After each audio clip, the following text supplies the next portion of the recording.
हाँ, good evening everybody. CBSE board NCERT English book chapter number part 2 the shehnai of बिस्मिल्लाह खां।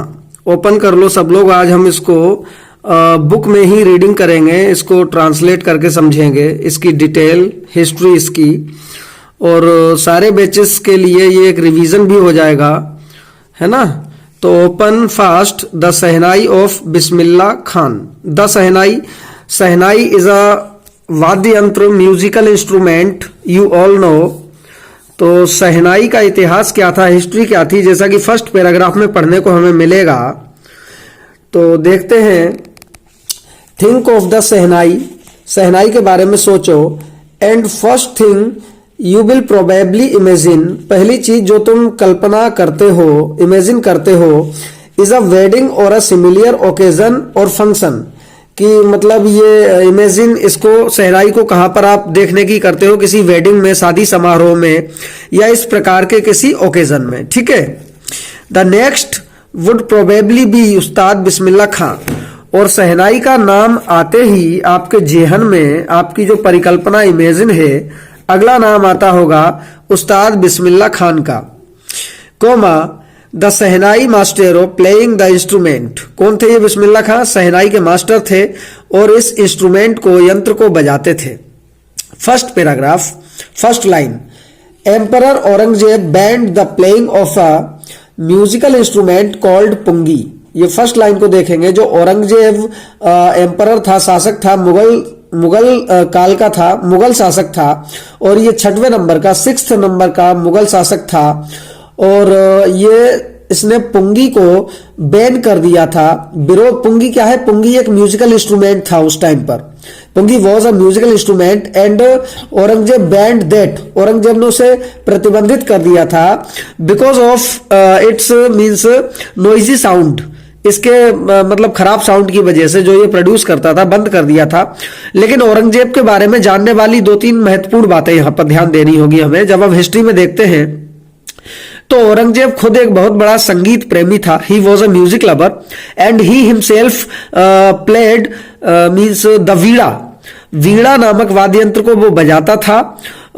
खुद भी बड़ा संगीत प्रेमी था। और उसके बारे में एक और बात है कि वो किसी भी संगीतकार के द्वारा गाए हुए म्यूजिक की हूबहू नकल कर सकता था। और इस मामले में हीराबाई नामक एक महिला थी जो संगीत के मामले में बहुत दक्ष थी। उससे उसका एक मीन्स अफेक्शन, एक लगाव टाइप का था, ईटीसी वगैरह वगैरह। तो शहनाई, इसने पुंगी को औरंगजेब ने बैन कर दिया। कहां पर? इन द रॉयल रेजिडेंस, अपने रॉयल रेजिडेंस में, शाही निवास पर, कोर्ट में अपने और निवास में। For it had a shrill unpleasant sound, इसका जो साउंड था वो श्रिल था, अनप्लीजेंट था, सुखद नहीं था, कर्कश था बहुत ज्यादा। Pungi became the generic name, pungi generic name बन गया। जेनेरिक मतलब यूजुअल, कॉमन। पुंगी एक कॉमन नेम बन गया। किस चीज के लिए कॉमन नेम बन गया? For readed noise makers. ये रीडेड नॉइज मेकर का मतलब समझ लो, नॉइज शोर, नॉइज मेकर शोर करने वाला। और रीड मीन्स होता है गन्ना या ईख, मतलब उसकी तरह खोखली एक शाखा, एक डाली ली जिससे इसका निर्माण किया जाता था, लाइक बांसुरी की तरह, है ना। तो पुंगी बिकेम, ये जेनरिक नेम बन गया। फ्यू हैड थॉट, कुछ लोग सोचते थे, दैट कि it would be one day B revived, एक दिन इसको रिवाइव किया जाएगा, मतलब रिप्लेस किया जाएगा, इसका मॉडर्न रूप किया जाएगा, रूप में बदलाव किया जाएगा। साउंड जो प्रोड्यूस ये करता है नॉइजी, वो स्वीट साउंड में जो है कि कन्वर्ट किया जाएगा बाय समवन, किसी के द्वारा। फिर क्या होता है आगे देखो।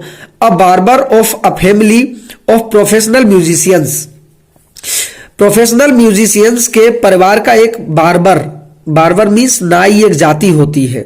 हु कट्स द हेयर, जो बाल काटता है। Who had access to the royal palace, royal palace में पहुंचा। Decided to improve the tonal quality of the पुंगी, उसने पुंगी की जो टोनल क्वालिटी है उसको इंप्रूव करने का, सुधार करने का निर्णय किया। He chose a pipe, एक पाइप चुना उसने। With a natural hollow stem, एक खोखले तने का पाइप चुना उसने।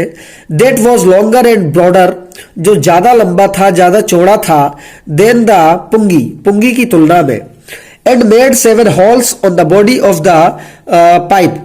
उस पाइप की बॉडी पर 7 होल्स किए उसने बार्बर ने। When he played on it, जब उसने यह बजाया, closing and opening some of these holes, जो 7 होल्स थे उनमें से कुछ होल को क्लोज करते हुए, कुछ को ओपन करते हुए जब उसने बजाया उस न्यू म्यूजिकल इंस्ट्रूमेंट को, तो क्या हुआ? Soft and melodious sounds were produced. तो सॉफ्ट और मेलोडियस साउंड प्रोड्यूस किया गया, उस यंत्र के द्वारा प्रोड्यूस किया गया। तो ये बार्बर की स्टोरी चल रही है।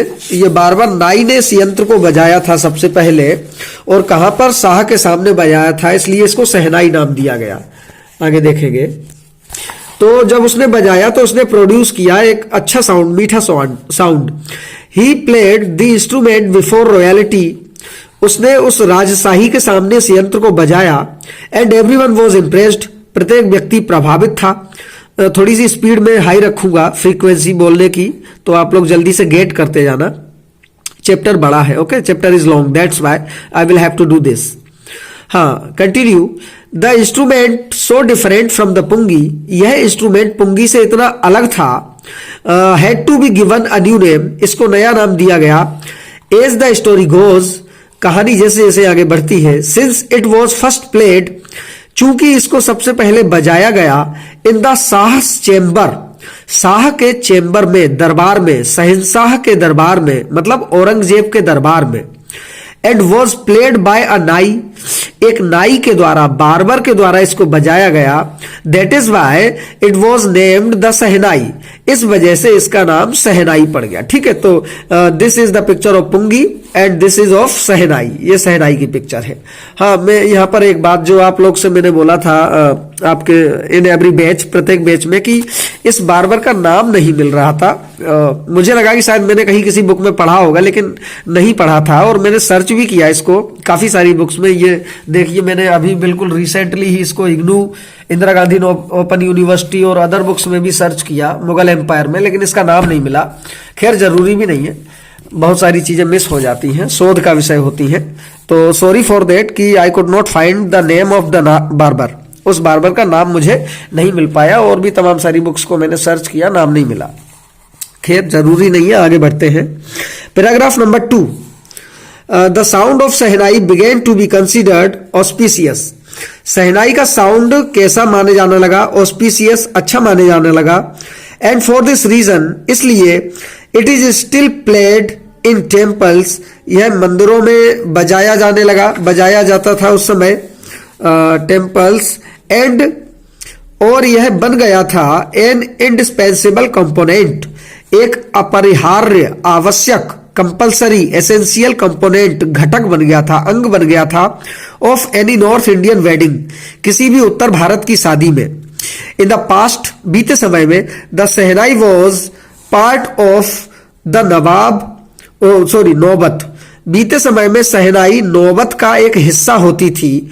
ये नौबत का मतलब होता है, आपने सुना होगा इतिहास में, हिस्ट्री में, नौबत खाना, जो दिल्ली के लाल किला में है, लखनऊ के किला में है, और usually in every big fort it is found. प्रत्येक बड़े महल में, किला में यह पाया जाता है। क्या होता है? जो एंट्रेंस होता है किसी फोर्ट का, तो उस एंट्रेंस के स्टार्टिंग में ही एक दरवाजा टाइप का होता है, उसके ऊपर ढोल, ड्रम्स लेकर के लोग बैठे होते हैं, नगाड़े लेकर के उसको बजाते हैं, तो और उसके साथ अदर इंस्ट्रूमेंट भी बजाए जाते हैं, तो उनका पार्ट कहने का मतलब है। तो लाइन को दोबारा देखेंगे। यह एक आवश्यक अंग बन गया था। शहनाई वॉज पार्ट ऑफ द नौबत, नौबत का हिस्सा बन गया था, नौबत खाने का। और traditional ensembles of 9 instrument found at royal courts, शाही दरबार में जो 9 म्यूजिकल इंस्ट्रूमेंट्स थे उनमें से एक बन गया था, जो परंपरागत एंसेम्बल्स, प्रतीक के रूप में जो थे 9 इंस्ट्रूमेंट्स। टिल रिसेंटली, उस समय हाल ही में, it was used only in temples and weddings, यह शहनाई केवल मंदिरों और शादी समारोह में बजाई जाती थी। The credit for bringing this instrument on to the classical stage goes to Ustad Bismillah खां। इसको एक क्लासिकल स्टेज पर, शास्त्रीय स्टेज पर लाने का श्रेय, क्रेडिट उस्ताद बिस्मिल्लाह खान को जाता है। 3rd chapter. As a 5 year old Bismillah Khan, 5 वर्ष के बिस्मिल्लाह खान ने played gilli danda near a pond in the ancient state of Dumraon in Bihar. Bihar में दुमराव नाम का एक गांव था।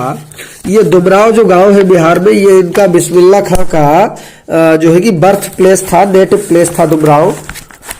तो हाँ, 5 वर्ष के बच्चे ने जब गिल्ली डंडा वहां खेला नियर अ पॉन्ड, तालाब के किनारे, ही वुड, इसको अंडरलाइन कर लेना, Dumraon Bihar. He would regularly go to, वह प्रतिदिन जाता था, नियम से जाता था बिहारी जी के टेम्पल पर, टू सिंग द भोजपुरी चेता।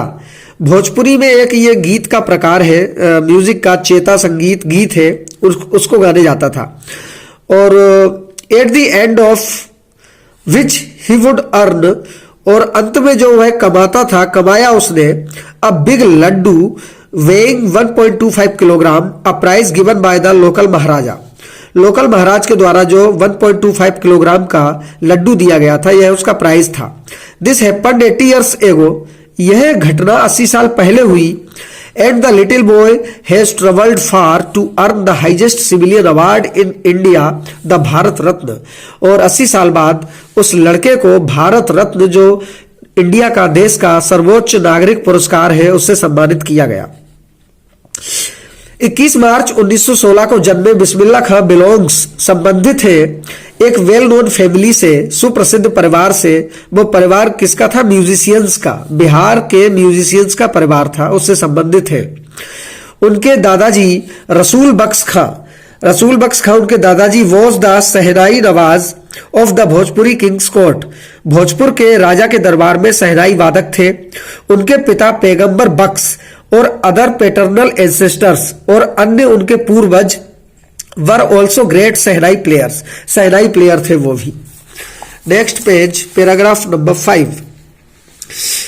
The young boy took to music early life, उस यंग बॉय ने अपनी अर्ली लाइफ, शुरुआती जीवन में ही म्यूजिक को ग्रहण कर लिया।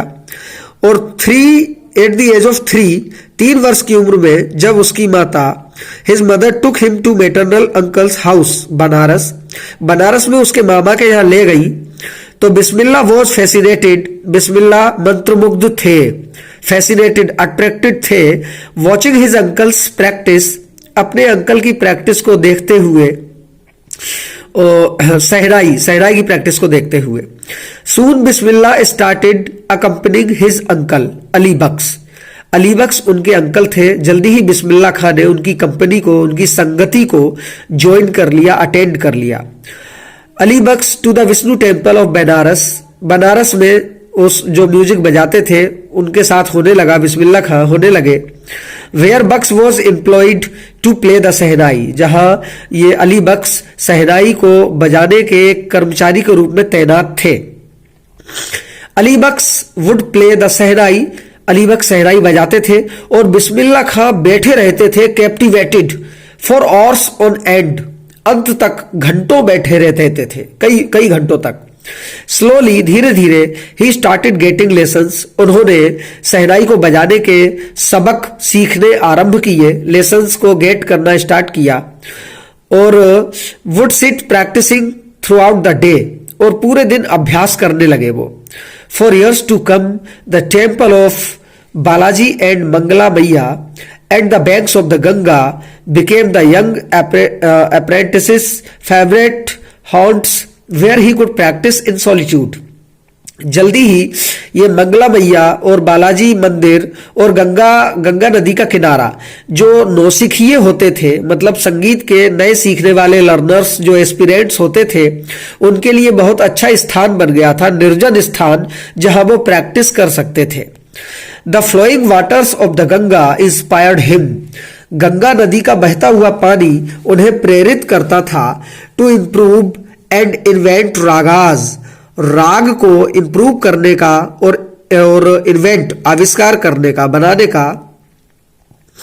That were earlier considered to be beyond the range of the सहनाई, जो जल्दी ही कंसीडर किया जाने लगा सहनाई से परे। 6 paragraph. At the age of 14 वर्ष की उम्र में बिस्मिल्लाह खां शामिल हुए अपने अंकल के साथ इलाहाबाद म्यूजिक कॉन्फ्रेंस में। और कॉन्फ्रेंस के एंड के बाद जो उनका रिसाइटल था, जो उन्होंने कुछ वहां प्रस्तुति दी, उसके बाद उस्ताद Faiyaz Khan पैटेड the young boys back, उस नौजवान लड़के की मतलब बिस्मिल्लाह खान की पीठ को थपथपाया, पेट मींस थपथपाना, शाबाशी देना, और कहा कठिन मेहनत करो और तुम इसे कर लोगे, you shall make it. With the opening of the All India Radio in Lucknow in 1938, 1938 में लखनऊ में ऑल इंडिया रेडियो की ओपनिंग हुई और बिस्मिल्लाह खान को एक बड़ा ब्रेक मिला उनके करियर को। He soon became an often heard shehnai player on radio, radio पर अक्सर सुने जाने वाले वो शहनाई वादक बन गए। 7th पैराग्राफ, जब इंडिया ने अपनी स्वतंत्रता पाई 15 अगस्त 1947 को, तो बिस्मिल्लाह खान बने the first Indian to greet the nation, राष्ट्र को ग्रीट करने वाले, शुभकामना देने वाले पहले भारतीय अपनी शहनाई से, मतलब शहनाई को बजाकर, ऐसे पहले भारतीय जिन्होंने शहनाई बजाकर ग्रीट किया इंडियन को फॉर द इंडिपेंडेंस, स्वतंत्रता के लिए। He poured his heart out into Raag Kafi from the red fort, उन्होंने राग काफी गाई रेड फोर्ट से, अपने दिल को मतलब राग काफी गा के अपने दिल से गाई। To an audience which included Pandit Jawaharlal Nehru, Jawaharlal Nehru के साथ में जो ऑडियंस थे, जो पूरा ग्रुप था उनके सामने, who letter gave his famous tourist with destiny speech, जो बाद में नेहरू जी की स्पीच का ये नाम था, ट्राइस्ट विद डेस्टिनी, ये बना। Chapter 8, Bismillah Khan has given many memorable performances both in India and abroad, Bharat और भारत के बाहर बिस्मिल्लाह खान कई अच्छी परफॉर्मेंस प्रस्तुत कर चुके थे। उनकी पहली ट्रिप थी अब्रॉड के लिए, बाहर के लिए, मतलब इंडिया से बाहर पहली ट्रिप थी अफगानिस्तान की। Where king Zahir Shah was to taken in by the maestro, मतलब बिस्मिल्लाह खान से इतने प्रभावित हुए कि ही गिफ्टेड हिम, उन्होंने बिस्मिल्लाह खान को गिफ्ट किया प्राइसलेस पर्शियन कारपेट्स, मतलब मूल्यवान, जिनका कोई मूल्य नहीं था कोई, पर्सिया की कारपेट्स गिफ्ट की, और अदर सोवेनर्स, अन्य चीजें। The king of Afghanistan was not only one to be fascinated with Bismillah music, केवल अफगानिस्तान के किंग ऐसे नहीं थे एकमात्र जो बिस्मिल्लाह खान के म्यूजिक से प्रभावित थे। फिल्म डायरेक्टर विजय भट्ट, जो विजय भट्ट उस समय फिल्म डायरेक्टर थे, वो इतने प्रभावित हुए बिस्मिल्लाह खान को सुनने के बाद, उनके प्ले को सुनने के बाद, कि उन्होंने गूंज उठी सहनाई नाम की एक फिल्म बनाई। ये अंडरलाइन कर लेना, गूंज उठी सहनाई, और विजय भट्ट साहब जो डायरेक्टर थे उन्होंने इसको बनाया। नेक्स्ट पेज पर आएंगे हम।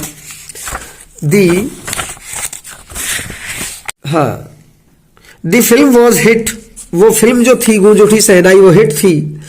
And one of Bismillah Khan's compositions, और बिस्मिल्लाह खान की जो कंपोजिशंस थी उनमें से एक दिल का खिलौना है टूट गया, turn out to be a nation wide chart buster, एक बहुत बड़ा चार्ट बस्टर बन गया। चार्ट बस्टर मतलब ब्रेकर, उनके करियर को ब्रेक देने वाला।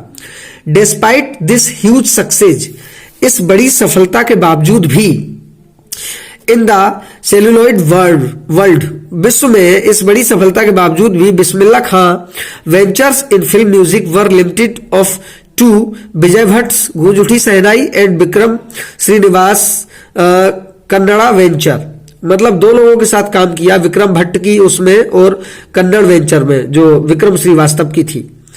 सनाधि अपाना नाम से थी जो। अब वो कहते हैं I just can't come to terms with the artificiality, Bismillah Khan कहते हैं कि ये जो आर्टिफिशियलिटी है, कृत्रिमता है, मैं इसके साथ नहीं हो सकता हूं, कॉम्प्रोमाइज नहीं कर सकता हूं। And glamour of the film world, और फिल्म वर्ल्ड का जो ग्लैमर है, मतलब ये उनके मतलब वो समझते थे उनके लिए प्लीजेंट नहीं है, उनके अनुकूल नहीं है उनके लिए। वह कहते हैं जोर दे करके कि अवार्ड्स, मतलब यह चीज उन्होंने जोर देकर कही।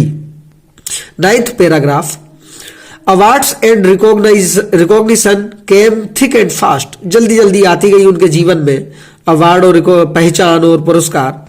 बिस्मिल्लाह खान बन गए the first Indian to be invited to perform at the prestigious Lincoln Center hall in the United States of America, America के जो लिंकन हॉल है उसमें आमंत्रित होने वाले व्यक्ति बन गए। Comma in the Cannes art festival, ये जो केन्स आर्ट फेस्टिवल है ये केन्स कनाडा, ये कनाडा में एक जगह है वहां का है ये Cannes art festival. And in the Osaka trade fair, और ओसाका ट्रेड फेयर में, ये ओसाका शहर जापान में है। Okay, so well known did he become internationally that an auditorium in Tehran was named after him, Tahar Mausiqui Ustad Bismillah खां। मतलब Tehran में, जो Iran की कैपिटल है तेहरान, उसमें उनका नाम का एक ऑडिटोरियम बनाया गया। 10 नंबर, 10वें नंबर का paragraph, national awards like the Padmashri, the Padma Bhushan and Padma Vibhushan were conferred on him. देखिए उनको भारत रत्न तो मिला ही 2001 में, उसके बाद भारत रत्न के बाद जो इंडिया के हाईएस्ट सिविल अवार्ड्स है, नागरिक पुरस्कार है, उनमें सबसे ऊपर पद्म विभूषण, फिर पद्म भूषण, फिर पद्मश्री, ये तीनों भी उनको मिले। इन 2001 में बिस्मिल्लाह खां को अवार्ड दिया गया भारत रत्न का, with the coveted award resting on his chest and his eyes glinting with rare happiness, he said, इस अवार्ड को लेते हुए अपने सीने पर रखते हुए उन्होंने अपनी आंखें नम करते हुए कहा, खुशी में कहा, all I would like to say is, मैं जो सब कुछ कहना चाहूंगा वो है, क्या है, टीच योर चिल्ड्रन म्यूजिक, अपने बच्चों को संगीत सिखाओ, दिस इज हिंदुस्तान्स रिचेस्ट ट्रेडिशन, यह भारत देश की, हिंदुस्तान की एक समृद्धशाली परंपरा है। Even the west is now coming to learn our music, यहां तक कि पश्चिम भी, यूरोप भी हमारा म्यूजिक सीखने आ रहा है। Next, in spite of having troubled all over the world, मतलब despite troubling all over the world, पूरे विश्व भ्रमण के बावजूद भी Khan Sahab as he is only fondly called, he is only fondly called, जो खान साहब पुकारे जाते हैं, is exceedingly fond of Banaras and Dumraon, जो बनारस और दुमराव उनका जो नेटिव था उसके शौकीन माने जाते हैं।